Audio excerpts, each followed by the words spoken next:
the Know for Tuesday, June 18, the 170th day in 2024. There are 196 days left in the year. Good morning, MB, guiding you through In the Know at K105. On Litchfield's country station 1039 The Moose, live online at K105.com, via the Apple and Android smartphone app, using the SoundCloud, iTunes, or Spotify podcast. On Facebook, on YouTube, on the platform formerly known as Twitter, and the hashtag is In the Know. Coming up today, we'll update you on the latest news headlines from around the community, the county, the Commonwealth, and the country. We will also have the water cooler question. It will be your chance to win and prove that you're the smartest person around the water cooler. That and a whole lot more coming up today here on In the Know. Settling into my left, rolling Mach 9 with her hair on fire, is my beautiful wife, the beautiful girl. It's Beach. Good morning, sweetheart. Good morning. How you doing? I'm good. The last couple of weeks, the show has looked so much better on Tuesdays than it typically does. So thank you for bringing the beauty factor way higher than it typically is. Yeah. Thank you. I don't know how high the bar's been set, but you know. You are a practical packer when it comes time to go on vacation. You pack things that are practical or that might be needed that you might not think about before you leave home. Maybe Absolutely. medications or things. Somebody gets sick or whatever. Right. So you're very thorough and practical. So I'm the mom that you want or the wife that you want. That's right. Sunscreen, flip-flops, duct tape. I've never seen you throw a roll of duct tape in. No, but you know, there's one trip I could have used it. If you're going on vacation, travel experts say you should bring a roll of duct tape with you. Strong, sticky tape to repair a broken suitcase, close the gaps in curtains to keep morning light out, or to strip lint from your clothing. Okay, yes. You can use a hair clippy for the drapes, but they missed repair a shoe. Oh, yeah, you can repair a shoe with that. Yeah, you've been in need of a shoe repair a time or two. He is the 5-time winner of the coveted Ohio Newshawk Award. He's the 2-time Silver Sound nominee, covering every corner of the globe: London, Budapest, Rio, Tokyo, and even Litchfield. He's Sam Gormley and the Sports. Morning, Sam. Morning, Ralph. How you doing? Good. How are you?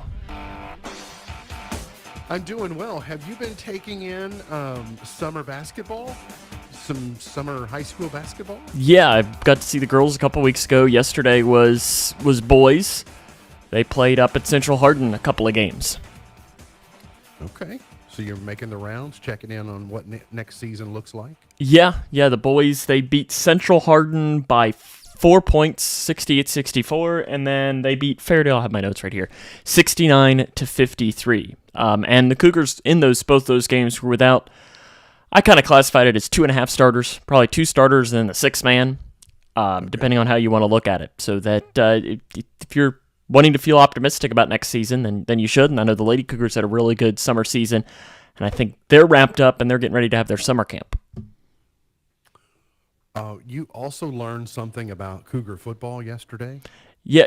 What is it called?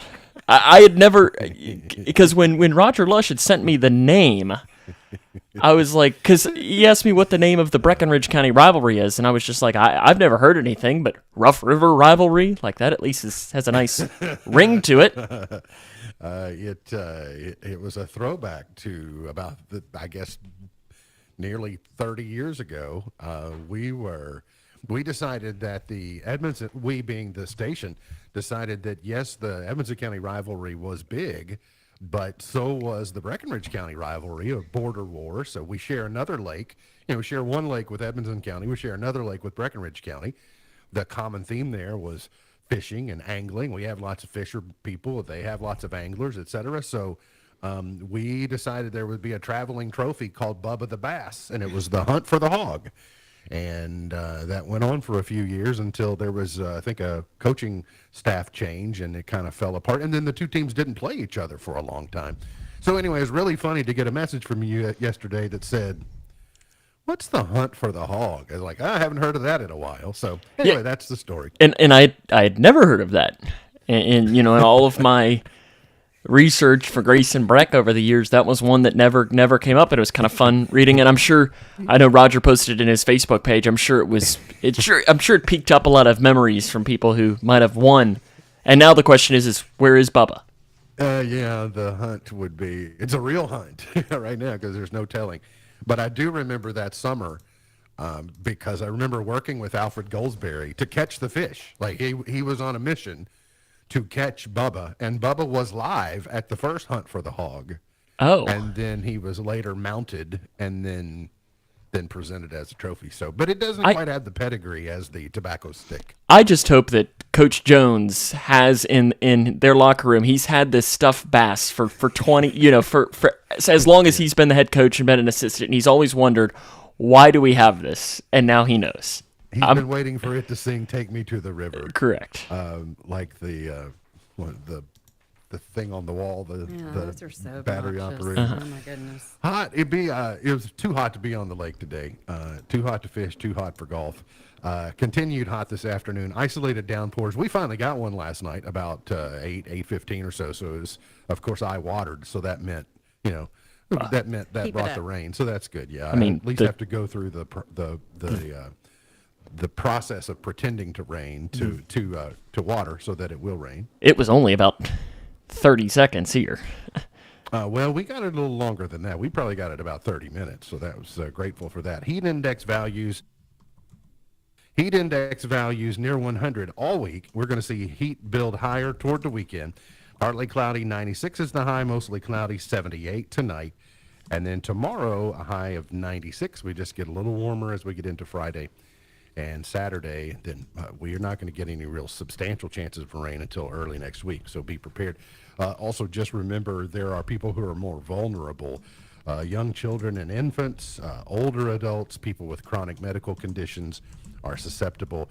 Pregnant women are also at a higher risk. So make sure, this says if you have to work outdoors, and hopefully you don't, but if you do, drink a cup of cool water every 20 minutes. I mean, 3 times an hour, that's a lot, but it shows you how dangerous it can be. Take regular breaks in the shade or a cool location, and then look for any signs of heat stress, muscle spasms, nausea, dizziness, fainting, etc. So just take good care of yourself.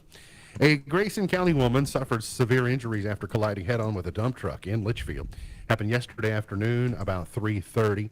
First responders rolled to the crash at the 700 block of West Main at the intersection of Basham Drive. First responders found, based upon evidence at the scene, a Ford Taurus being driven west on Highway 54 or West Main Street by a Grayson County woman, drifted into the eastbound lane and struck a dump truck head-on.